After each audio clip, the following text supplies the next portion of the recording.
ঘরে প্রবেশ করার সময় এই কাজটি করবেন না, তাহলে আপনার জীবন থেকে দুঃখ দুর্দশা কখনোই যাবে না, দুঃখ লেগেই থাকবে, সে ঘরে কখনো রহমতে সাকিনা নাজিল হবে না।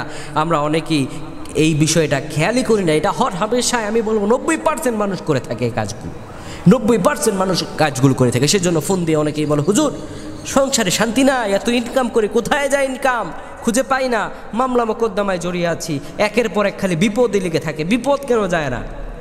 এইভাবে অনেকেই ফোন করে বলে থাকে, হুজুর সংসারে কোনো শান্তি পাচ্ছি না, সারাক্ষণ শুধু অশান্তির মধ্যেই লেগে থাকে, একটা বিপদ যায় তো আরেকটা বিপদ শুরু হয়ে যায়। আপনি তো এই কাজগুলো করছেন, আপনি কিভাবে শান্তি পাবেন?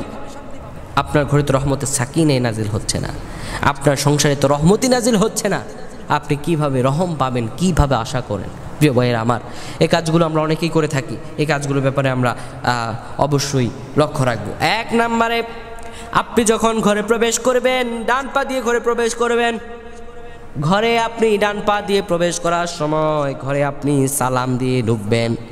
অনেকে আমরা ঘরের ভিতরে সালাম দিয়ে ঢুকি না, এই কাজগুলো করি আমরা ঘরে সালাম না দিয়ে ঢুকে যাই, এবং ঘরের কি অবস্থা, কি অবস্থা আছে না দেখে আমরা ঢুকে যাই। অনেক সময় নাপাকি নিয়ে নাপাক অবস্থায় ঘরের ভিতর ঢুকে যাই, আফসোস, হায় আল্লাহ। 1 নম্বরে যে কাজটির কারণে আপনার ঘরে বরকত আসতেছে না, ঘরে সালাম না দিয়ে ঢোকা, ঘরে সালাম না দিয়ে ঢোকা। অনেকে আমরা সালাম দেই না, কিন্তু বিশ্বনবী বলেছেন যে সালাম হলো ইসলামের মধ্যে সবচাইতে উত্তম বিষয়, সবচাইতে উত্তম বিষয়। 2 নম্বরে, ঘরের দরজা বন্ধ করার সময় আউযুবিল্লাহ পড়বেন। ঘরের দরজা যখন আপনি বন্ধ করবেন, ঘরে এসেছেন কিংবা রাত্রি হয়েছে, সন্ধ্যাকালীন সময়, যখনই আপনি দরজাটা বন্ধ করবেন, তখনই আপনি আউযু বিল্লাহি মিনাশ শাইতানির রাজিম এইটা পড়ে আপনি ঘরের দরজা বন্ধ করবেন। অনেক সময় আমরা ঘরের দরজা এই বলে বন্ধ না করার কারণে দুষ্ট জিন আমাদের ঘরে এসে বাসা বাঁধে, দুষ্ট জিন আমাদের ঘরে এসে বাসা বাঁধে। অনেক সময় এর কারণে আমাদের ঘরে অশান্তি ছড়িয়ে পড়ে। 3 নম্বরে, ঘরে অ্যাটাচ বাথরুমে, যখন আপনার ঘরে অ্যাটাচ বাথরুম থাকবে, আপনি ঘরের অ্যাটাচ বাথরুমে দোয়া পড়ে প্রবেশ করবেন।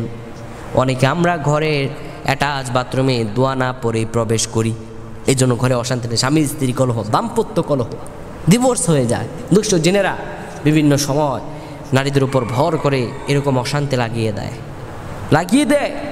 প্রিয় বন্ধুগণ আমার, ঘরে আপনি প্রবেশ করার সময় সালাম দিয়ে প্রবেশ করবেন, 1 নাম্বার। 2 নাম্বার, ঘরের দরজা বন্ধ করার সময় আউযু বিল্লাহি মিনাশ শাইতানির রাজিম পাঠ করবেন।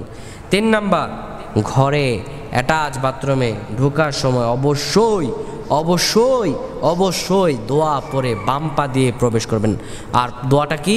আল্লাহুম্মা ইন্নী আউযু বিকা মিনাল খুবুসি ওয়াল খাবাইস। হে আল্লাহ, আপনি আমাকে দুষ্ট পুরুষ জিন এবং দুষ্ট নারী জিন থেকে আপনি আমাকে হেফাজত করেন, এবং আপনি যখন বের হবেন তখনও দোয়া পড়ে বের হবেন।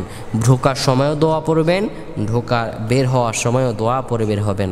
যদি আপনি দোয়া না পড়ে বের হন তাহলে কিন্তু আপনার বদনসিব হয়ে যাবে। এই ব্যাপারে অবশ্যই সতর্কতা থাকতে হবে আমার প্রিয় ভাইরা। আল্লাহ তাআলা আমাদের সকলকে সহি বুঝ, সহি সবক দান করুক। আমরা পড়ছি আল্লাহুম্মা আমিন।